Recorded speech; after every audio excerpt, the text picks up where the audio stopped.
today I'm going to show you how to self-adjust your SI joint, or otherwise known as sacroiliac joint. So if you get pain in your lower back area, down below your hips generally, where your sacral bone is, it's the triangle bone at the base of your spine.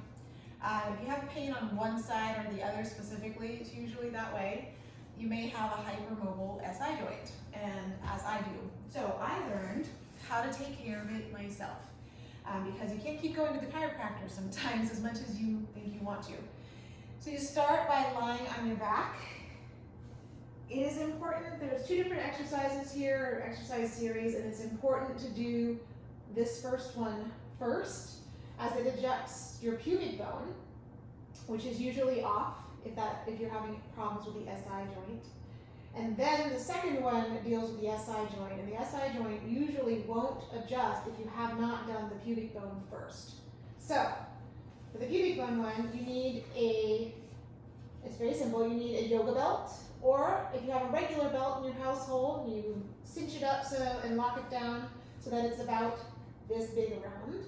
Basically, you thread your legs through it, and you don't want your legs, when you set them down and it's taut, to be wider than your hip joint, or your hip bones.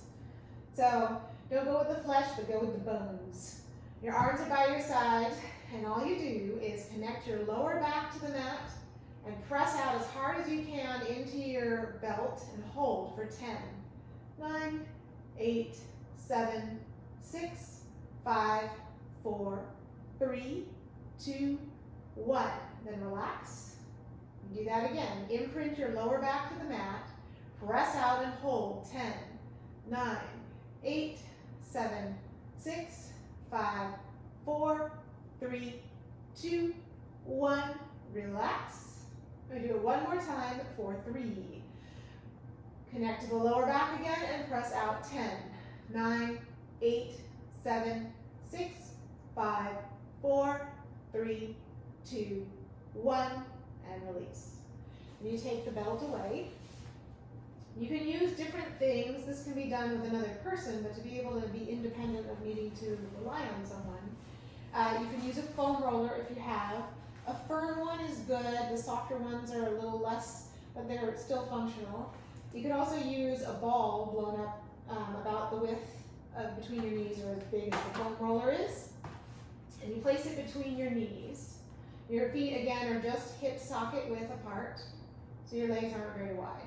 And I make it so that that foam roller doesn't need to be held. You can balance it between your knees. Your arms go by your sides, imprint your low back just like before, and this time you hug in with your legs to the foam roller. Hold 10, 9, 8, 7, 6, 5, 4, 3, 2, 1. Then relax. And do that again. Imprint your back. Hug and hold. 10, 9, 8, 7, 6, 5, 4, 3, 2, 1. Relax. One more time. Imprint your low back. Hug the roller. 10, 9, 8, 7, 6, 5, 4, 3, 2, 1. Release. Set your roller to the side. So now your pubic bone should be adjusted. Sometimes you can even feel it kind of click into place.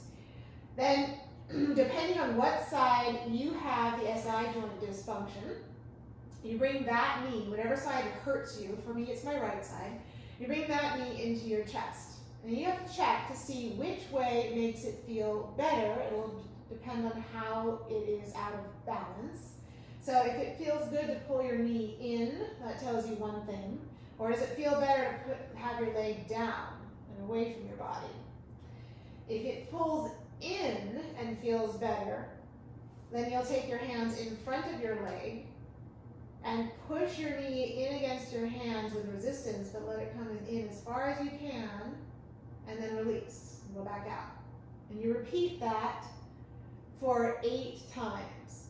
Now for me, it feels better to push outwards. So in that case, you put your hands behind your leg, pull it in all the way without twisting your hips, that is, and then press your thigh away from your chest. It's slow and controlled, and then release. And you push away with resistance, so your arms are resisting the pressure of your leg, and then release. So whichever way you're going, continue for 6 more. Press away or pull in, and release, and resist, and release. 4 more times, resist, release, resist, release. 2 more. This can be done with your bottom leg out long as well, like this. Resist and release. It's more about what's comfortable. And that is it. Then you should be readjusted. Sometimes it doesn't feel good right away, so you come back later in the day. You don't want to repeat the same exercises right away again. Give it time to settle. And then later in that day, or maybe the next morning, try it again. So on occasion, it'll take a few times, but usually it'll happen right off the bat, just right from the beginning.